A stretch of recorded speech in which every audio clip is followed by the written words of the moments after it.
No risk it, no biscuit.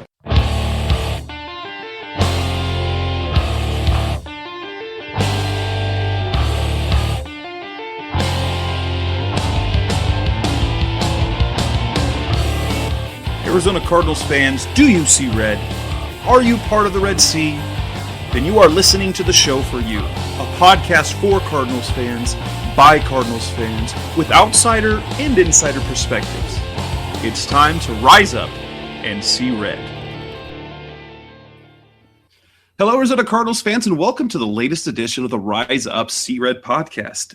Episode number 162, our 162nd show of Talking Arizona Cardinals. I'm your host, Jess Root from CardsWire.com, the USA Today Sports Media Group NFL Wire site covering the Arizona Cardinals. My co-host is Seth Cox from RevengeOfTheBirds.com, SB Nation's NFL site, as well as the host of the NFL Draft Breakdown podcast. Seth, would you say that it's a positive time, indifferent time, where or are we kind of on a sadder side of the Cardinals football news? I think it's a good time. You look at it, there's definitely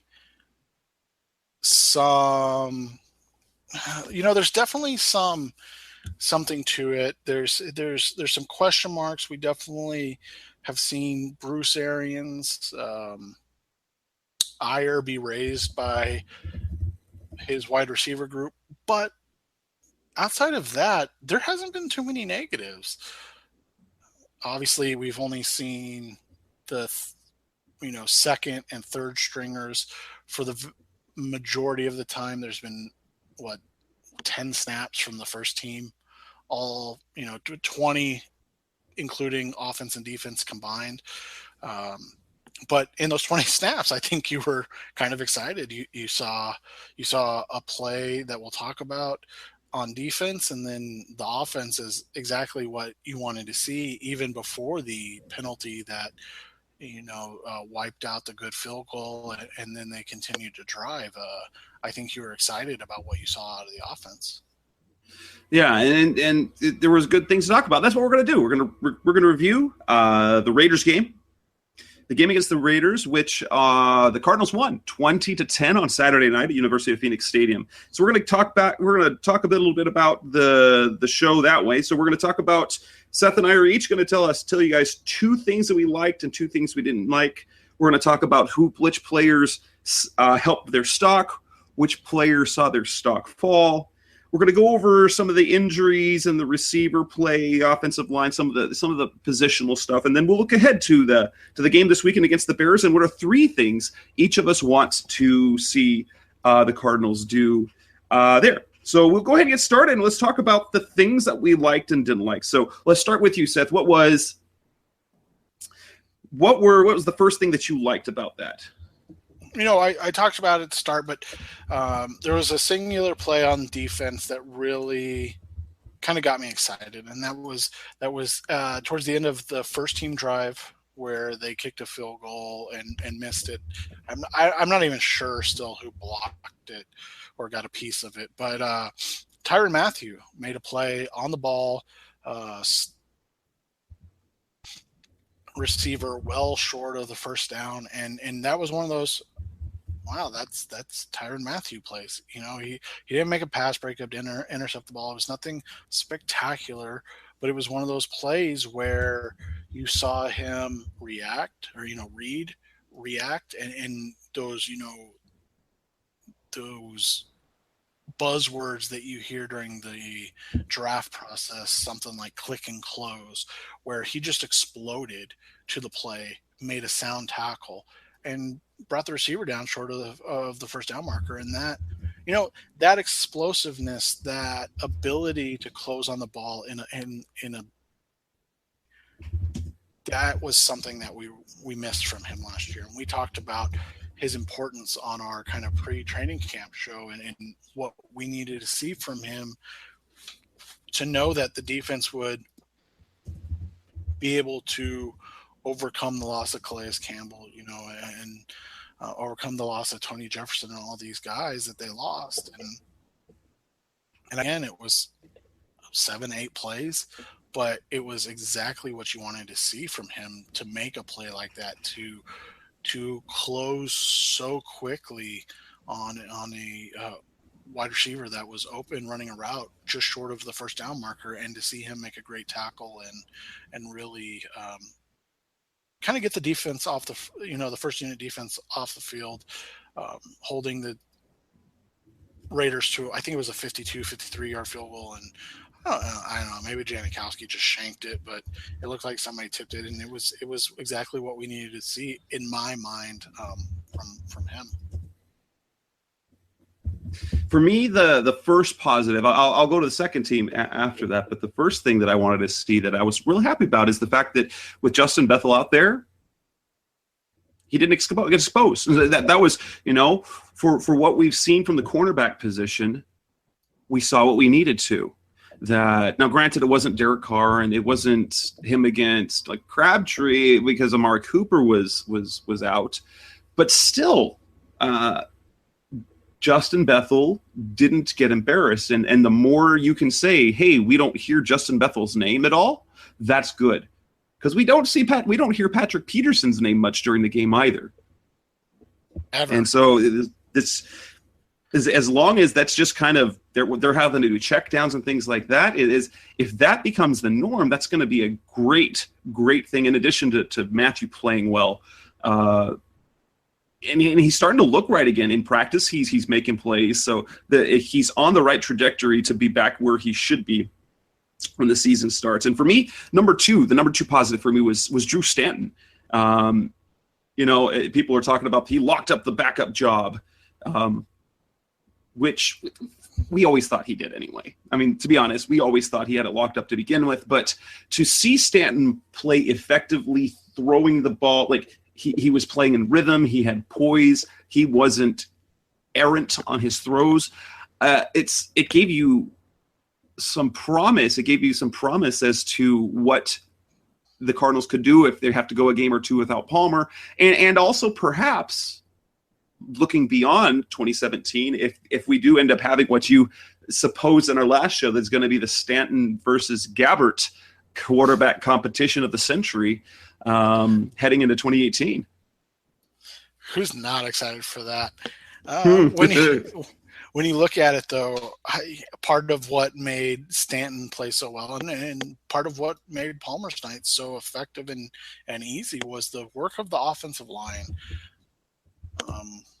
You didn't see DJ Humphries, which I think is the only disappointment, but John Wetzel's filled in at left tackle, played well. Mike Upati was opening holes in the run game.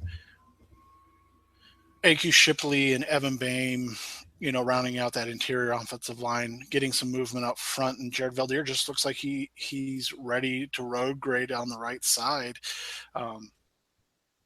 Again, no Khalil Mack, no Bruce Irvin, no stars of the Raiders defense, but they were able to move the ball, not just with David Johnson making spectacular plays, but when Chris Johnson came in, they gave Carson Palmer what seemed like hours to throw the football. And honestly, that's all you really wanted to see, right? Like, you keep Palmer clean, open up some running lanes, and get the heck out of there. And they did that, but they did it so effectively and so quickly, and it was nice to see.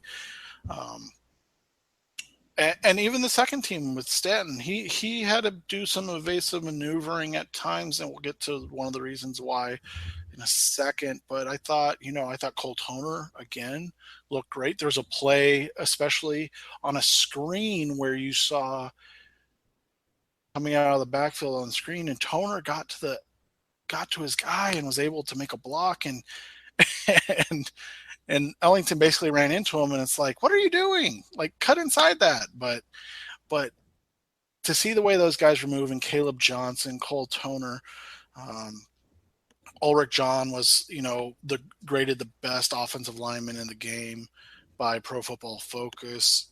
We've talked about him, and that he's kind of made a statement of being good enough to make this team. Over who? I have no idea. But he definitely has made a statement so far that he belongs on this roster, and I think that's exciting to have. And one other small positive was, David Johnson played, I think it was 6 plays or 4 plays on the field, and he got the ball 3 times. What I loved was the way he looked, and especially on that 1 10-yard run to the outside where he had 3 stiff arms. It was what you wanted to see. He played just enough. He got a little bit of contact. He got popped once, which you worry a little bit, but at the same time, you want him to get back into physical shape for football so that he's ready for those hits and his body is confident. So that was another positive for me, is to see him in that brief moment. Now, let's turn to the negatives. For you, what was your first negative? I think the first negative had to be the O-line depth, and we kind of hinted at it with Drew Stanton, and then with poor Blaine Gabbert. There's not a Blaine Gabbert apologist on these interwebs than myself, but that guy had no time, and I think it triggered some memories for him, and you'll talk about that shortly, but he started to make some Blaine Gabbert-esque plays. He settled down in the fourth quarter, threw a catchable ball to Jeremy Ross that ended up mysteriously injuring Jeremy Ross. One of those, I can't believe I dropped a touchdown. Ouch, I'm hurt. Yes, exactly. Plays by Jeremy Ross. But I think especially Will Holden and Dorian Johnson, you don't necessarily judge a rookie class on their 4th and 5th round picks, but Dorian Johnson played Trevor Knight snaps. I mean, we were joking about that before the show. He literally played the 4 snaps that Trevor Knight played. And Will Holden looked completely outmanned and outmatched against. Flagged a couple times for holding, not what you want to see in a game. I think 2 sacks as well. And just, not what you want. And again, they're 4th and 5th round picks. Nothing expected of them except to be on the roster. But in your newest 53-man projection, you had both guys being cut. And again, that's not necessarily a bad thing. Talent on the roster dictates that sometimes draft picks get cut, but you would like to see drafted offensive linemen beat out undrafted offensive linemen, and John Wetzel and Ulrich John both are looking far superior at this moment to Dorian Johnson and Will Holden. And yes, I know that they have NFL experience. Yes, I know that they're, quote unquote veterans compared to rookies, but it literally is night and day when those guys are on the field, or in Dorian Johnson's chance, them just being on the field. And as I was there at the game watching it, I didn't see a lot of negatives. I mean, there were a few individual negatives that there were to pick on, but overall, I thought it was as good as a preseason game, playoff game, preseason game as you want to see, because the starters were effective. We saw Drew Stanton play well, and then the rest of the guys, the young guys, the third stringers, the fourth stringers, the guys battling for the roster, didn't screw things up. So we saw the starters and backups, the guy who's going to be on the roster, be effective, and then the rest of the game, they didn't mess it up. So it was really, really, really kind of good to see. It wasn't dominant and it wasn't pretty at times, but they did just enough. Just the one negative play, as we're talking about, this is the summer of Blaine Gabbert, so I have to talk a little bit about Gabbert here, is that one play he scrambled away, and it looked like he was going to scramble, then decided to throw the ball away, only decided to throw the ball too late. And so one of those 4 sacks was kind of on him for not getting rid of the ball quickly enough. But again, I think that goes back, and it doesn't excuse the play, and it's what you and I have talked about quite a bit on here. It's what we've been the concern is with Blaine Gabbert, but I don't necessarily blame him. And outside of you can't make a stupid play like that. Like, as soon as you get outside the pocket, just throw the ball away. Don't try to make a play. Don't try to, run the ball, but then also don't be don't be afraid. Like, and that's what that looked like. That was, as you said, that was the one negative out of Gabbert. But I think he responded well right after that. My second negative was Kerwin Williams. We've talked about him on this show. I mean, with the TJ Logan injury, he's virtually a lock for the roster. We've thought he was before TJ Logan injury. However, one thing we know with Bruce Arians, and one thing we have seen ad nauseum from Bruce Arians, he will absolutely bench a guy, and in Kerwin Williams, kind of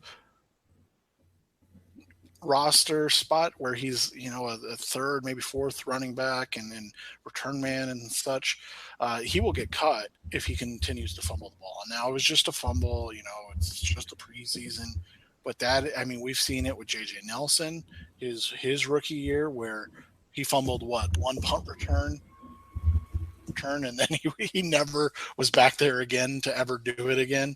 Like, not get an opportunity and then fumble the ball. Like, it can't happen with Arians. And again, these are, about and how much we're nitpicking. We're talking about a rookie who played 4 snaps and one boneheaded play quarterback, and then a play by your third string running back. You cannot be upset by what you saw on Saturday night, but the Cardinals. But there are things that you want to point out. It's not perfect. It's still preseason. Things happen, but those were, kind of the 2 negatives that I took away from it. But they're so minuscule in the scheme of what we saw that I think you're just excited. So, I think that's enough for we could talk about. That wraps up this portion of the show, Rise Up, See Red. The positives and negatives from the Raiders game. So coming up next on Rise Up, See Red, we're going to talk about players who helped themselves, their stock is rising, and whose stock is falling. That's coming up next on Rise Up, See Red. We're back on Rise Up, See Red. We're going to talk about the players who, and we briefly discussed this, but whose stock is up, whose stock is down. First and foremost, stock up. I think whose stock has risen the most over the play on Saturday has to be Drew Stanton, who really established himself again. The money stat was from Kent Summers. He tweeted he was 11-15 on Saturday. He completed 11 passes all of last preseason. Right, and he looked more confident. He looked like the guy that Bruce Arians always tells us about. I think in the end, you were just happy to see competency, ability to move the offense really effectively from both quarterbacks, but Stanton, I think he kind of slammed the door shut on the idea of Blaine Gabbert being the backup or Drew Stanton getting cut. You and I have talked about it quite a bit, but it was never going to happen. But I think, outside of the maybe 10 to 20% of guys that just are still Drew Stanton sucks, I don't see what he does. It was pretty obvious to the other 80% that there's the reason he's here. And actually, if there's a way that this offseason could have gone with the narrative of quarterbacks, I think it went perfectly. You have Gabbert impressing.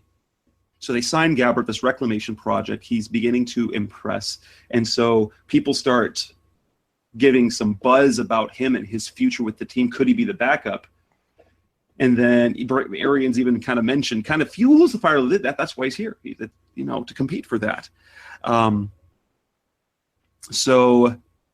then the narrative shifts to Stanton and how important he is, how much Arians trusts him, what a perfect camp he's having, how much Carson Palmer trusts him.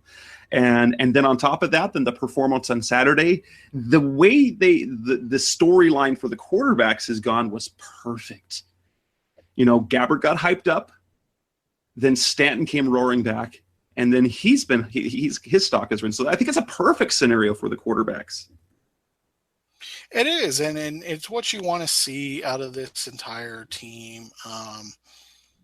It's exciting to know that Palmer was looking crisp I mean, I think one thing that we forgot to mention was, and I've watched the play 4 times now.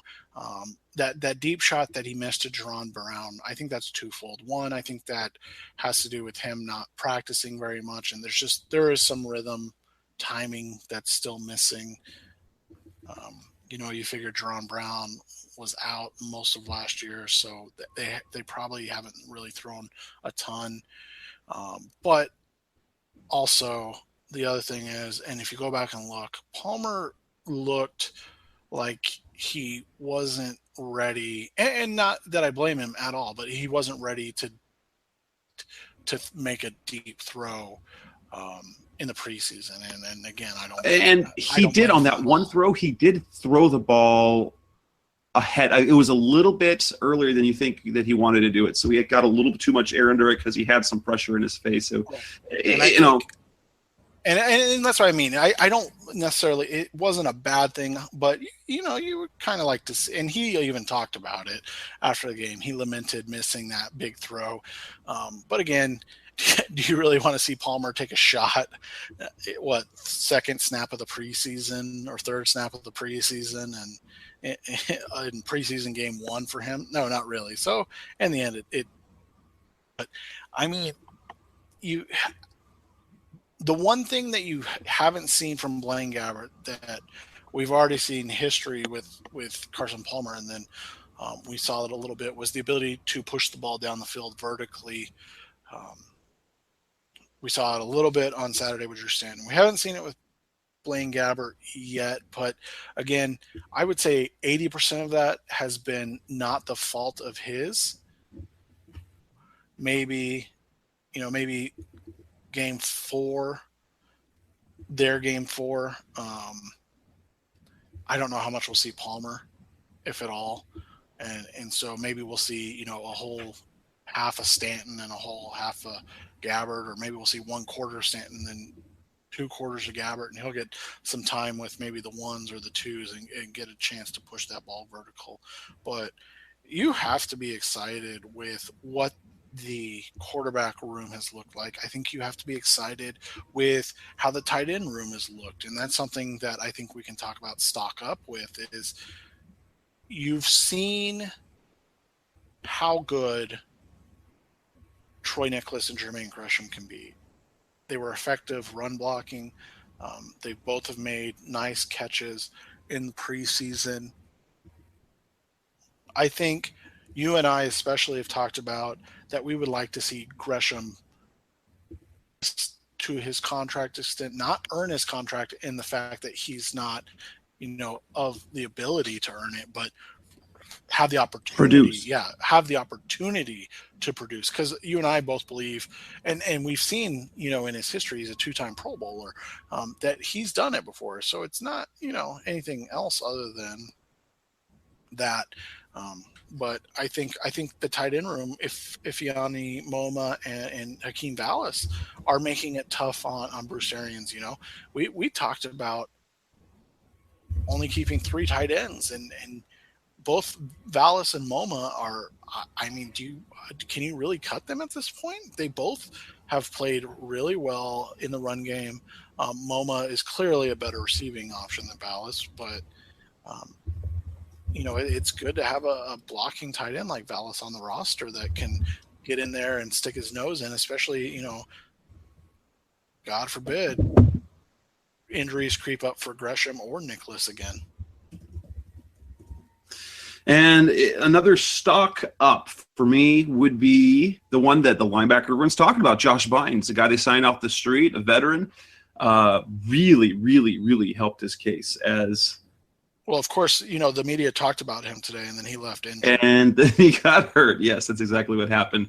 Bruce Arians hasn't, brought up that promise or anything. But no, he looks great. And when he was signed, based on the production he had in his career, I thought the moment they signed that he was a guy who probably would end up making the roster. I still think they're going to end up with 5 inside linebackers, but it's going to make it hard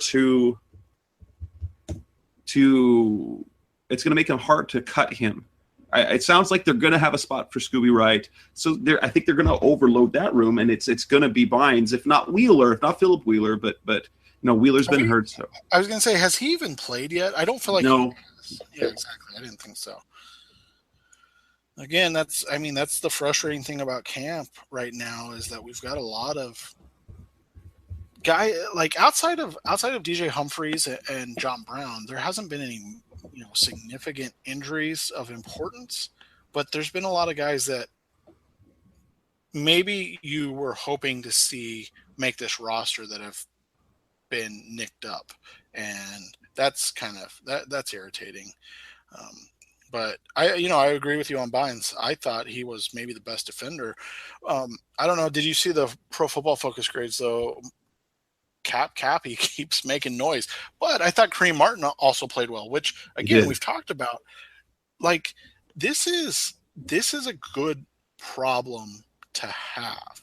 It's a good thing to see a guy like Cappy that you could probably get on to the practice squad. Push a guy like Kareem Martin to all of a sudden realize or reach his potential. But overall, I've just been impressed with the play of guys like Cappy and, like I said, Kareem Martin. Bynes was flying all over the place. We're not looking at Chandler Jones. We're really not looking at Marcus Golden at this point. Like maybe Golden, we shouldn't expect, but we expect them to. I kind of do. They are. Right, and that's what I'm saying. Maybe we shouldn't because he's only a second-year guy, and it's only been 1 year of this production. But you and I are taking. Maybe we're taking him for granted in just assuming that he's going to be another, maybe not 12.5 sack guy, but, maybe an 8 to 10 sack guy this year, and that he's going to be that dominant run, defender on the edge. And we're assuming that. And so you're wanting to see Kareem Martin. You're wanting to see Jarvis Jones, who we have not seen at all. You see Cappy, Josh Bynes. That's why we want to see Philip Wheeler, even who we saw for 5-7 snaps. We know what to expect. We haven't seen Daniel Buchanan at all, but we kind of know what to expect. Right. So and Cappy, yeah. For me, Cappy is a guy to watch, especially as Jarvis Jones continues to be injured. Cappy's for a guy for me to watch and see. He could make a push for the roster. Right, because we know how Arians is with that, and I think we've talked about it. Maybe I've just written about it. I don't remember, but I thought we've talked about that. They really kind of bargain hunted for Jarvis Jones. It's not like they paid him anything at all. When you look at it from that perspective, and then you look at it from the perspective of Cappy has been kind of playing like Marcus Golden. He plays with his hair on fire. He looks like a guy that you want on your roster, and yeah, I think you're right. Like it seems almost like a foregone conclusion that Jarvis Jones is on this roster, but we know Arians, and he doesn't really have a tolerance for this, right? He doesn't have a tolerance for guys that aren't healthy, and even if they're just backup players. If you're getting a guy like Cappy that's performing consistently every single preseason game for a veteran that's never really performed in Pittsburgh in his 8 years per Ron Wolfley, or and then doesn't even play at all during the most of training camp and none of the preseason, and he's got a back problem. That's gonna, when they said he's got a leg injury that's affected by his back, and he had, an epidural. I'm like, I've done that. I've literally done that before. When you have leg pain, and it's because you have stuff in your lower back, so you get epidural injection to hopefully it alleviates. But he's started practicing. He just hasn't been playing yet. And amazingly, and I know we're going to get to this, but amazingly, a lot of guys are starting to practice. Yeah, amazingly enough. Another guy whose stock went up simply because we didn't hear anything about it would be Brandon Williams. There were no big plays, but there were no big plays either. He was much better. Now, granted, he wasn't playing against top receivers, but he also wasn't getting beat against Dallas. So he wasn't getting beat. He wasn't making any plays, but he wasn't getting beat. So that was kind of the thing I kind of enjoyed out of the defensive backfield is that I didn't see really anything good or bad out of the defensive backfield, with the exception of the one missed tackle by Tremont Williams when he was in the game. Well, and I think you saw the adjustment that Budda Baker, he's going to be very good. Like, there's zero doubt in my mind that he's going to be one of the better defensive rookies in the NFL this year. But I think you also saw the adjustment that got players like him. We saw it with Patrick Peterson. Tyrann Mathieu didn't really have it, but, and this isn't taking anything away from anybody else, but, Matthew's kind of an anomaly of a player in and of himself. But he just has to learn you can't be physical down the field. And that's how they're taught at Washington. Marcus Peter has roughly 9,000 pass interference calls in his first 2 years. And he's still a great cornerback. Like, it's just, you're going to live with those mistakes. You're going to live with those. But we saw it on Saturday. Again, it's not a big deal. It's a learning curve. He's got to learn it.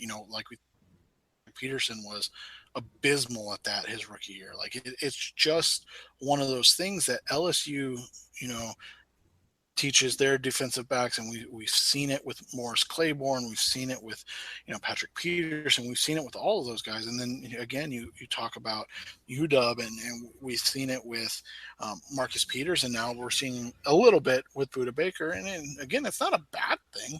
It's just it's a reminder that, okay, these guys are going to be rookies of the year.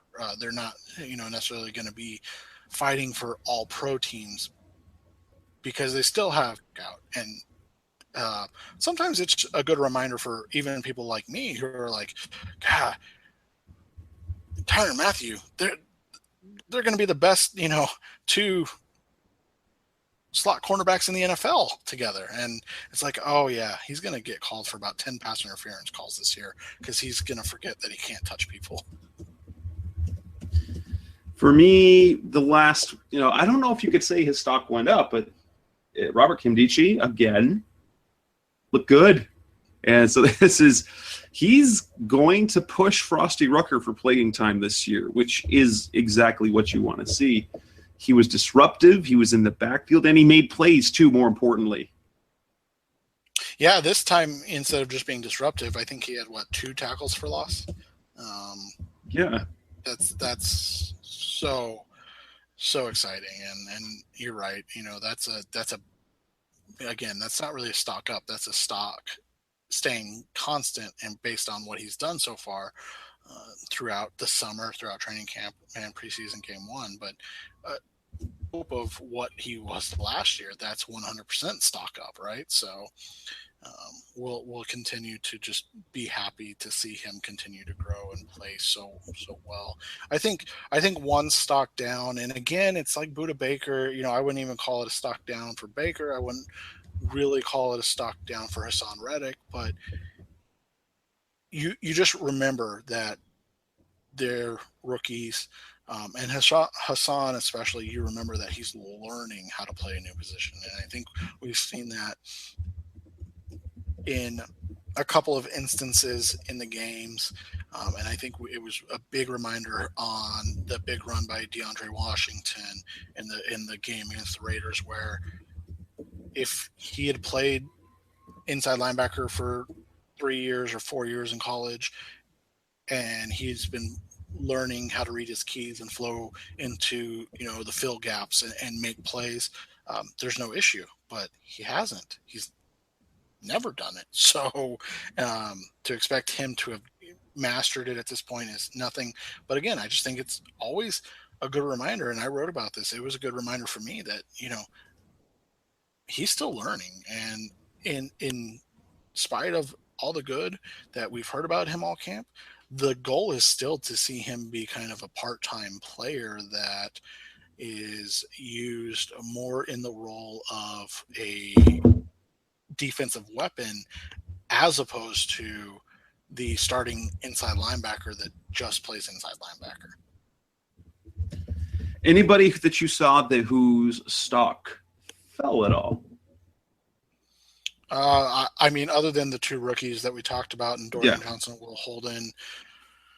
No, and I think there's even more like stock ups that we can talk about, because we saw Pierre Olsen start to make a little more plays this week, or Olsen Pierre, whatever. I can never remember his name.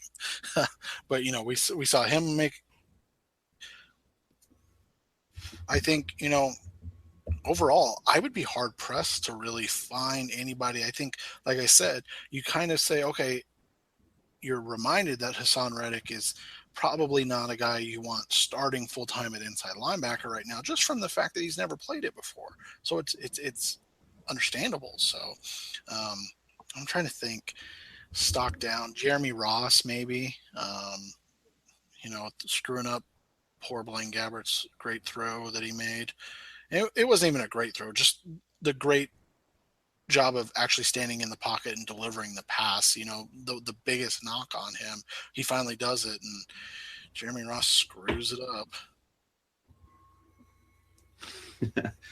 up. Anything else on that? So let's wrap that up. That section of that segment of the Rise Up Sea Red podcast. We'll be back, and we'll talk about some of the position battles, some of the things that the Coach Arians has been talking about in some positions.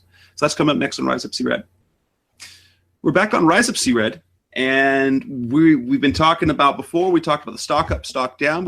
Before we go into previewing what we want to see from the Cardinals against the Bears this coming Saturday night,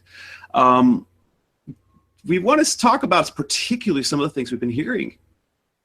Bruce Arians completely aired out the wide receiver room.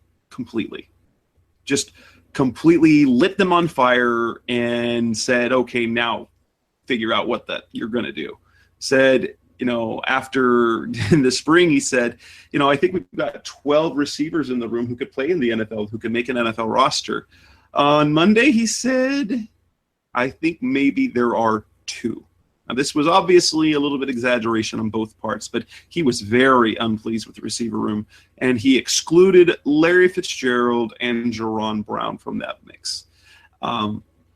What's there to say about that? I mean, we haven't seen great receiver play yet, but Cardinals to do, because as we've talked about, their depth chart is pretty set. They're going to have Fitz. They're going to have John Brown, injured as it may be. They're going to have Jerron. They're going to have Chad Williams.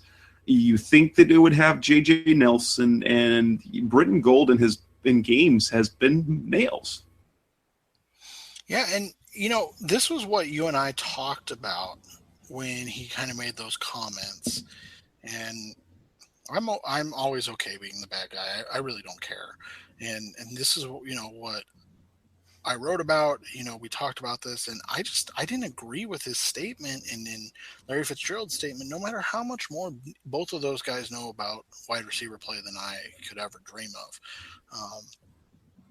When you looked at their wide receiver room, they may have a bunch of guys that can make a roster, but they're, 5th and 6th receivers. Nobody really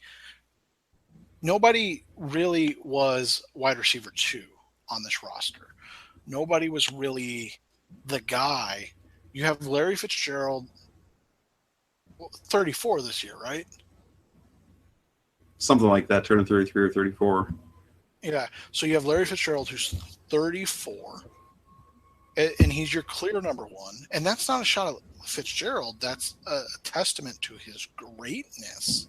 But still, he's your clear number 1. I think we can agree that might be a slight problem. Then your number 2 was John Brown, who's coming off a season filled with numerous injuries, numerous circumstances that make you wonder if he can regain the form that he had in the past. And then your number 3 is a 160-pound man And then your number 4 is a guy coming off a major ACL tear. It's as though you were coming into this year with Larry Fitzgerald, Michael Floyd putting up, almost 1,000 yards, John Brown coming off his first 1,000-yard season. And then, oh, by the way, we've got this kid, Jerron Brown, who we love. And then J.J. Nelson is your 5th wide receiver. That's not what you were going into. And we saw how that turned out in 2016 for the Cardinals. And then you came into 2017 with all of those questions, including Larry. And Larry, I know it's blasphemy, but you're still expecting a 34-year-old to provide you 110 receptions for 1,200 yards and 8 touchdowns. That's still what we all are expecting from Fitz, because that's how great he is. And then there was a lot of hope after that, and it just. And then when you draft a guy in the 3rd round, you can't cut him. I mean, Buster Davis, I guess. Right? Like, you can cut Buster Davis, but then you're talking about your 3rd, your 4th, your 5th, and your 6th round picks all not making the roster. And so you're going to take your lumps with Chad Williams in season 1. And quite frankly, you weren't going to expect anything out of Chad Williams. Anything you got from Chad Williams was just gravy to go along with the rest of your roster. And so at this point, like you said, you have your 5, and then Britton Golden is the kind of wild card that has produced in the NFL, catching the ball, is a solid special teams player. So he's likely going to make the roster unless, you had a guy like Krishan Hogan or Chris Hubert steps up, or Carlton Aguadosi, or Aaron Dobson. And Hubert looks like he forgets how to run routes a lot of the time. Hogan's kind of been hidden, and I'm speculating at this point that maybe they're looking to practice squad him. And then Dobson and Aguadosi are never on the field because they're injured. Now, I think Dobson came back today, if I read right. Gone since the start of camp, essentially.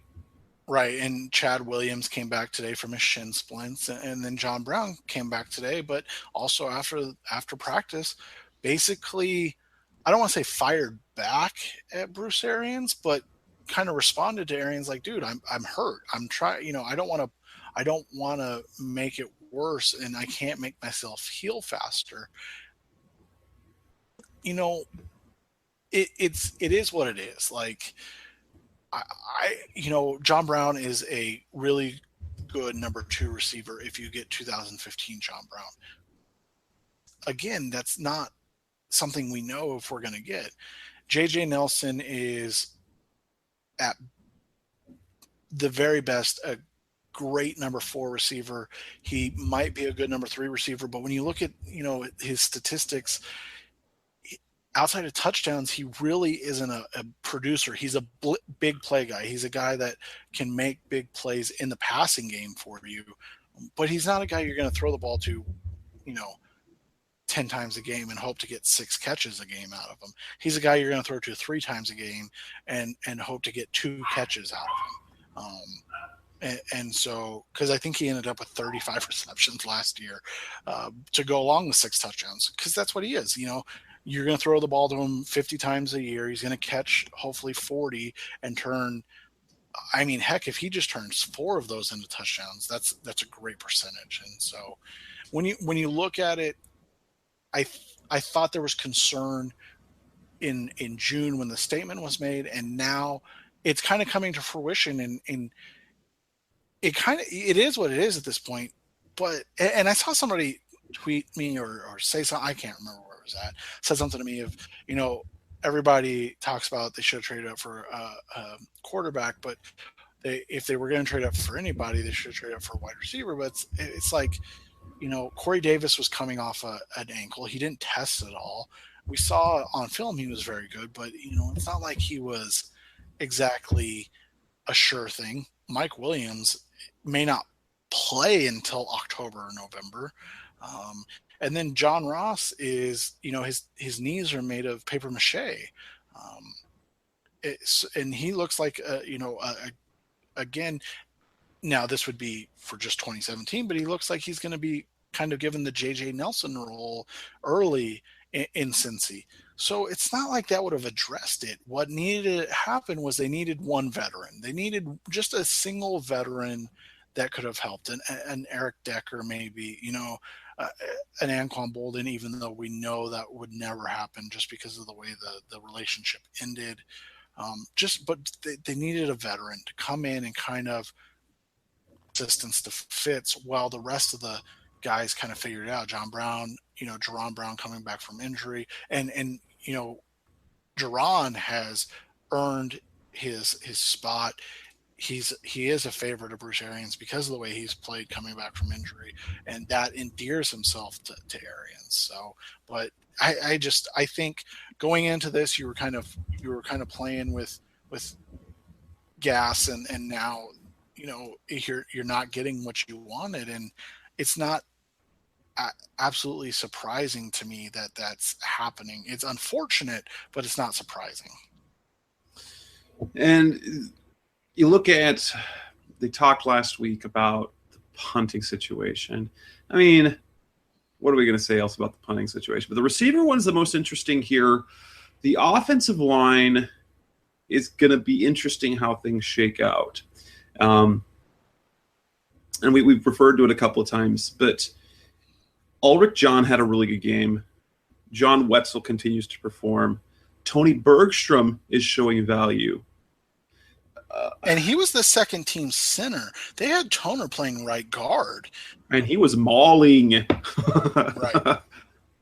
And so he's looked good at center and at guard. Bergstrom looked good at center in that game. But you're starting to look down the depth chart and you're like, ooh, well, if Ulrich John is playing well, is there room for Will Holden? And if Bergstrom is the best guy for the roster, what do they do with Dorian Johnson? Yeah, and it seems outrageous, but then you look at it and you go, okay, I mean, I guess it makes sense, right? Like you're going, if you are true to what you say, you're picking the 9 best guys on your offensive line. You're not going to worry about whether or not you drafted them. You're just going to worry about who performs the best. And so far, I think without question, their top 9 offensive linemen. I mean, we know the starters; those are written basically in pen at this point. 4 of the 5 are written in stone, and I would even say Evan Bain's written in. They're getting the carving materials out to put it in stone at this point. But when you look at it, you know that you're going to have DJ Humphries, Mike Upati, AQ Shipley, Bame, and then Jared Valdir. So then the question has always been, does Cole Toner make the team? Does John Wetzel make the team? But those guys seem like locks now. I mean, they seem like absolute 100% locks. And so now the question is, does Ulrich John make the team? Can Will Holden overtake him? Because through 2 preseason games, I don't know a single person that would say that Will Holden has played better than Ulrich John. No matter if you subscribe to Pro Football Focus grades or not, just from the naked eye, Ulrich John's been the better player. Yeah. And then here's the... Go ahead. What I was going to say is, the thing with, say, a year ago, Cole Toner, I questioned the draft pick from the beginning. I thought there was no way he was going to make anything. I thought it was a wasted pick. But even I guess maybe it's just too early, but he flashed. I mean, there were saying things in the preseason about things that they liked about him, that they saw the potential in him. Dorian Johnson only played when Trevor Knight came out. So he is literally behind every single guard. We haven't heard a single positive thing about him. We haven't heard negatives yet, but in the same thing with Will Holden. I mean, he's seeing versatility, but I mean, there's still time. Obviously, there's 3 more games, but they have to show something. Well, and you and I've talked about it before the camp started. The question was Toner Toner make this roster? He's bouncing around to different positions and working at different positions, and we didn't know, and all of a sudden he's a lock. I mean, he's 100% a lock. I mean, God forbid injury, but at this point he's a lock. Wetzel's a lock. We talked about their affinity for Wetzel, and that it would have to be just a catastrophic training camp and preseason for him on the field, and it hasn't been that. And then you look at, like you said, Dorian Johnson. He's literally the last guard off the bench at this point. That's disheartening. I mean, that's all you can say is disheartening. But, and now you and I talked about this, so we're going to float a theory. We're not sure if this is accurate or not, but we're going to float a theory. And that is, maybe the Cardinals know, between the health issues where, I know of 3 teams that had him off their board completely because of the health issues with his liver. And the fact that they're not playing him, maybe they think they can get him on the practice squad. Maybe they know he's not ready to be a backup in the NFL, that he's not going to, he's probably wasn't going to dress on game days anyways. When you look at it overall, maybe they're trying to sneak him onto the practice squad. That's the one, like, okay, maybe this is a ploy. Maybe this is a play to really get him on the practice squad because they do like him and they just kind of want to hide him. Let's wrap up this segment on Rise Up C Red and come back for one final thing we're going to talk about. So coming up next on Rise Up C Red, we're going to talk about the game against the Bears this weekend. What are the things that we want to see from the Cardinals as we come back this weekend? What are the things specifically that we want to see? 3 things each. So that's coming up next on Rise Up C Red. Some brands offer you low finance, or cashback, or servicing. Renault don't do ors. We do ands. The Renault Kadjar with 1.91% APR and €1,000 cashback and 3 years servicing, saving you thousands. Renault, the brand with the ands. Visit your local Renault dealer. Finance is made under a hire purchase agreement. Terms and conditions apply. Deposit required, subject to lending criteria. See Renault.ie. We're back on Rise Up C Red for the final segment, and we're going to talk about the Bears game. What are the 3 things that we want to see each? For me, and you're going to talk about this as well, but I want more, and this is the same thing that you have, more of the same from the starting offense and the starting defense. I want them to play efficiently.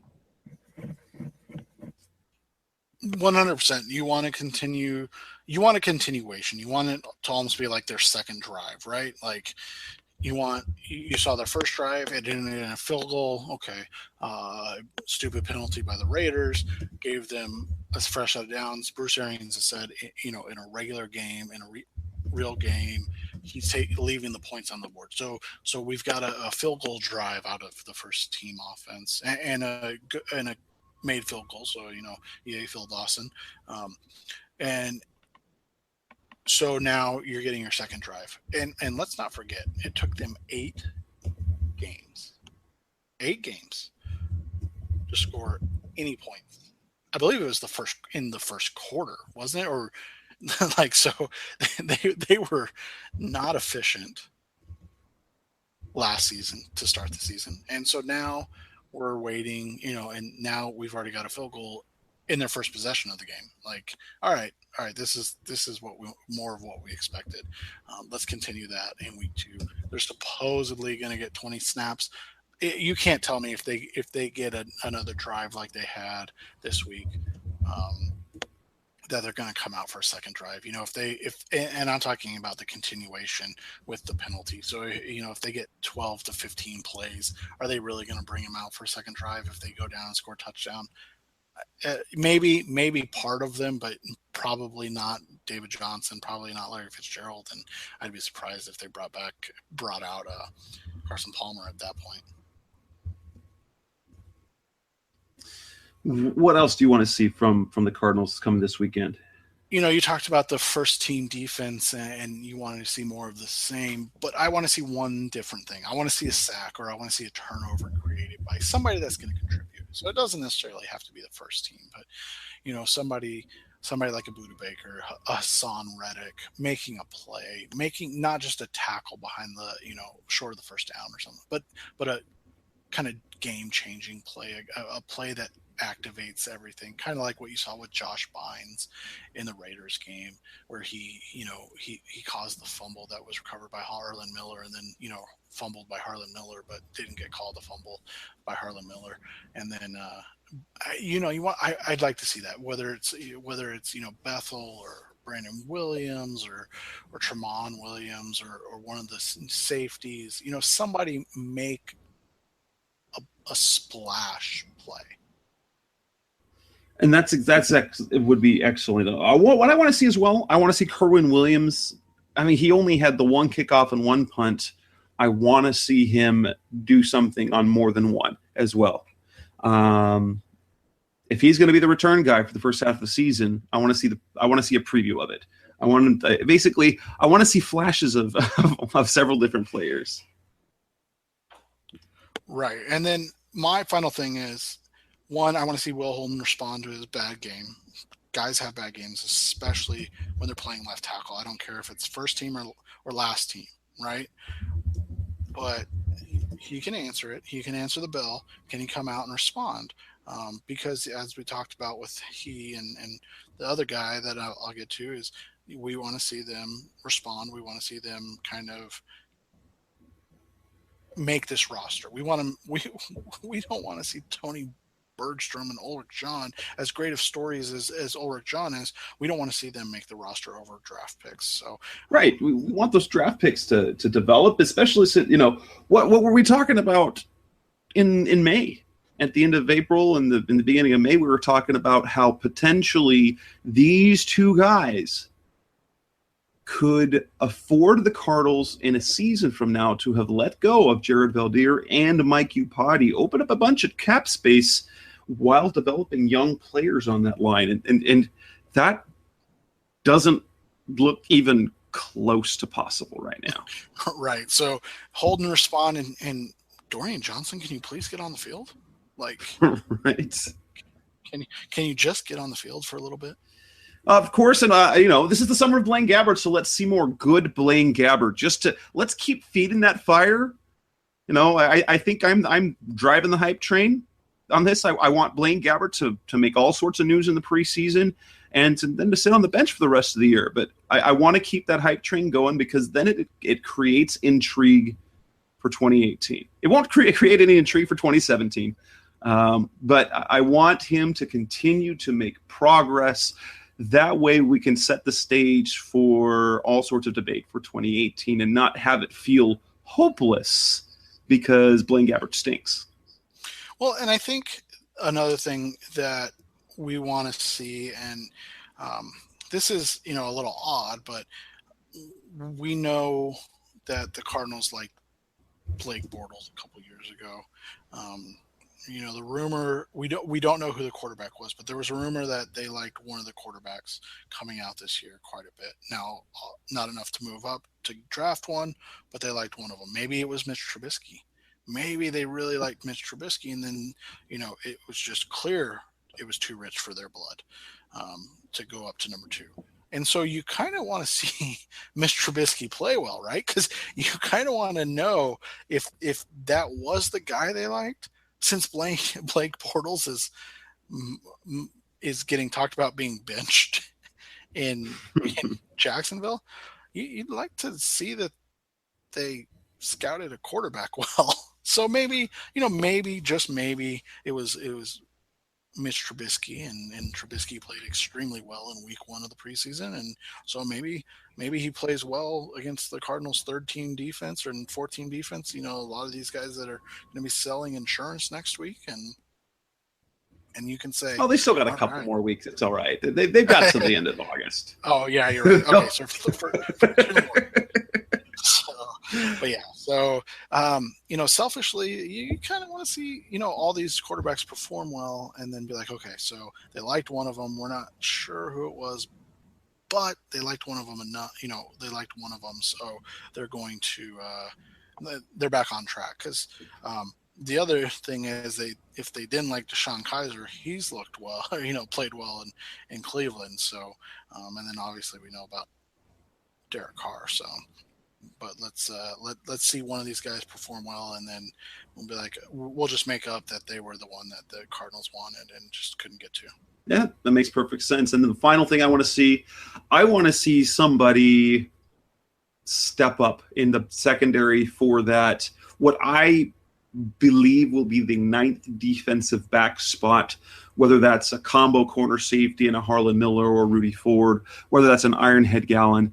I want somebody to make a stance and say, hey, I'm ready for this. Preferably, I'd like to see Miller or Ford, just because they're draft picks and that sort of thing. But I'd like to see somebody take some play well enough to say, okay, they're putting themselves on this roster, because it seems that last defensive back spot every week when I put together my new 53-man roster predictions, and I'm going, well, is it? No, I don't. Basically, it doesn't matter who it is, and I'd like that decision to be clear. Right, and it's not at this point. I mean, we know there's going to be Patrick Peterson, Justin Bethel, Tremont Williams, and Brandon Williams. We know that there's going to be Budda Baker, Tyrann Mathieu, Antoine Bethea, and Tyvon Branch. So one of these guys needs to force themselves on this roster, right?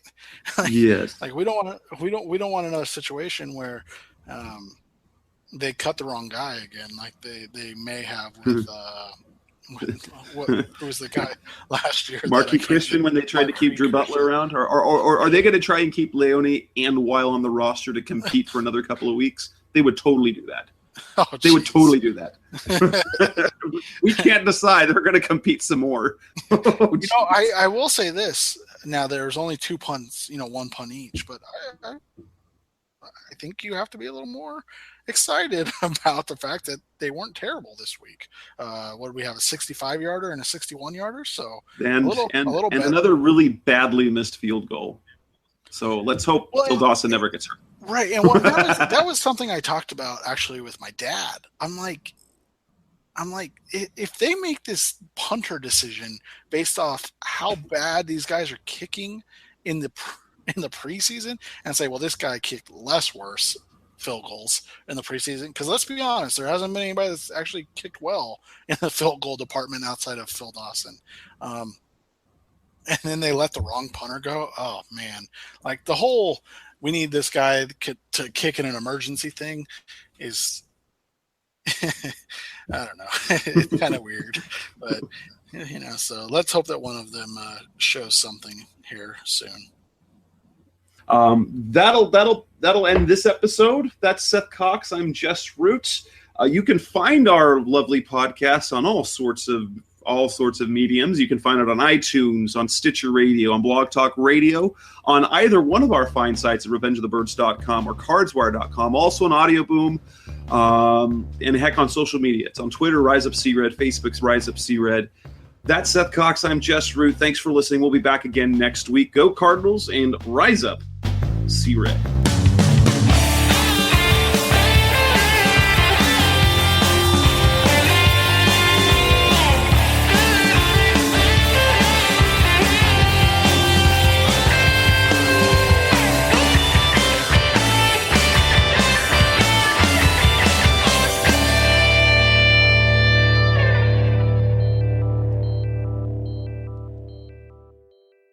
Hey, sports fans, football season's here, and it's time to get in on the action with MyBookie. MyBookie is the industry-leading sports betting website that offers real Vegas odds on football, baseball, and all your favorite sporting events. You can take a side, the total, or even fantasy points props. MyBookie lets you bet online and win big. Did the game already kick off? Don't sweat it. MyBookie has in-game live betting on every major league and event. even esports. There's no better time to join MyBookie than today. Go to MyBookie to open an account and start winning. Use promo code CHAMPION when you register for your account and get a 100% sign-up bonus up to $1,000 on your first deposit. Bet today. Visit MyBookie's website or call 844-866-2387. That's 844-866-2387. Check them out today and use promo code CHAMPION for a 100% bonus. Terms and conditions apply for entertainment purposes only. Void where prohibited.